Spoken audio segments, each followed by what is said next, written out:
스던은 스던주가 드랍되는 던전을 말해요.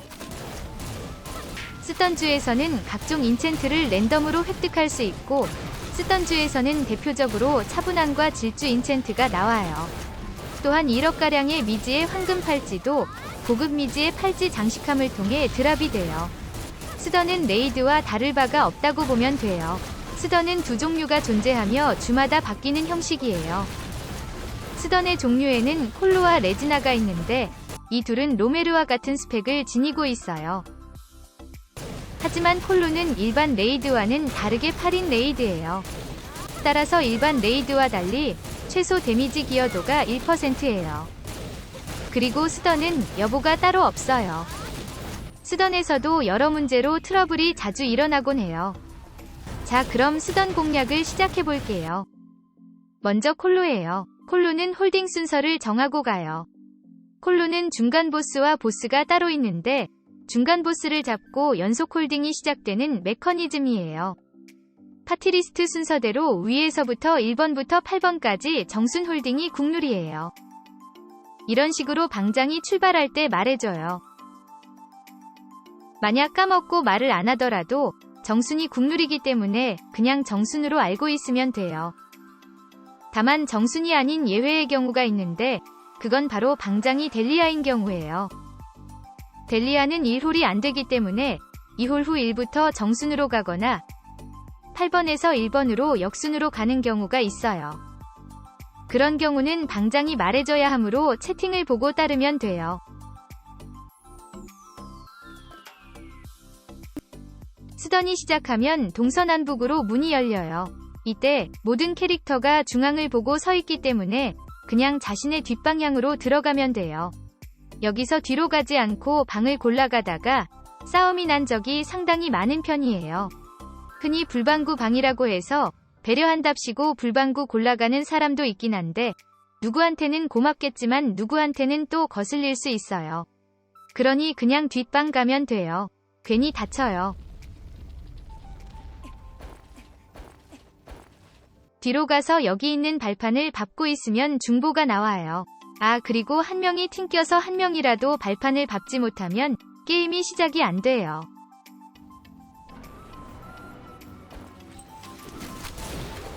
중보는 4곳 모두 다른 중보가 나오는데 지금 보는 얘나 저기 보이는 주황색애가 제일 쉬워요.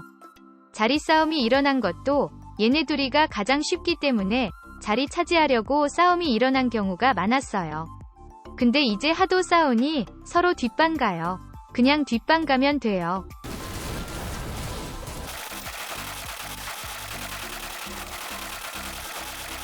다 잡으면 문이 열리면서 보스가 등장해요.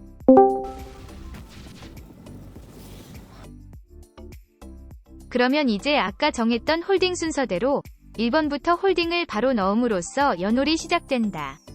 여기서 주의할 점은 빠전에서는 홀딩 신호를 보내던 말던 상관없지만 스던에서는 그냥 보내주길 바래요. 그리고 홀딩을 늦게 걸어서 보스 패턴이 나오는 일은 제발 없도록 해야 해요.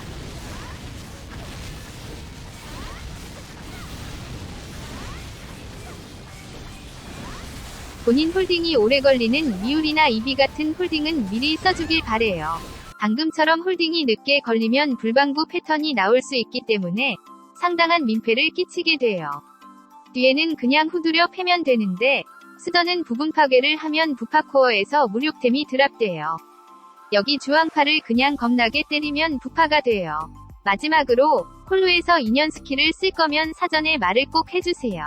중간에 말도 없이 인연을 써버리다가 다른 사람의 홀딩이 씹히는 경우를 많이 봤기 때문에 인연홀 사용의 준비를 요구해요. 다음으로 레지나예요. 레지나는 오염도 숙련 문제로 여러 트러블이 생겨요. 먼저 레지나는 페이지를 변환할 때마다 특정 모션을 취해요. 8줄에 진입하면 오염도가 활성화되면서 레지나가 자유의 여신상에 빙의해요.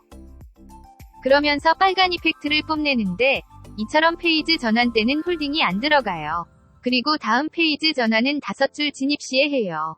그리고 마지막으로 2.5줄에 진입하면 페이지를 전환하며 오염도가 40% 이상인 상태로 때려야 딜이 온전히 들어가게끔 돼요. 이건 일반 던전이라 25%인 거니 무시해주세요. 오염도는 오염된 곳 위에 있으면 올라가요. 100%가 되면 죽어요. 자, 그럼 이제 레지나에서 중요한 보스 어그로 관리를 잘해줘야 해요. 먼저 미니맵을 보면 3시 위 방향에서부터 반시계 방향으로 정화존이 바뀌는 형식이에요. 정화존 안에서 때려야 오염도로 죽을 일도 없고 좋겠죠. 근데 이제 어그로 관리를 잘 못해서 보스를 계속 오염된 곳으로 보내서 트러블이 많이 일어나요. 어그로를 관리하는 법은 기본적으로 횡단을 하면 안 돼요. 횡단 관리가 아직 미숙한 사람이라면 일단 최대한 벽 쪽으로는 가지 마세요. 가능한 중앙 쪽에 있어 주세요. 중앙에 있으면 벽 쪽보다 보스가 조금만 이동해도 오염도 구역을 벗어날 수 있기 때문에 정화존 안에 보스가 쉽게 머무를 수 있어요. 그리고 또 주요한 건 보스와 유저의 사이가 멀면 원거리 견제용 스킬을 써요. 여기서 보스를 끌고 오는 방법이 두 가지가 있는데 보통 70%는 멀리 떨어져서 보스가 오는 걸 기다려요. 근데 한 명이라도 위치가 애매하면 보스가 하루 종일 원거리 패턴만 써요. 그렇기 때문에 보스한테 오히려 쫙 붙어준 다음 어그로를 본인한테 끌리게 하고 정화존까지 뒤도 돌아보지 말고 보스를 데리고 오세요. 지금은 솔로 플레이이기 때문에 보스가 바로 어그로가 끌렸지만 4인 기준이면 완전 쫙 붙어줘야 하는 게 확실해요. 레지나의 패턴들은 하나같이 돌진형 스킬이 많기 때문에 쉽게 데려올 수 있어요.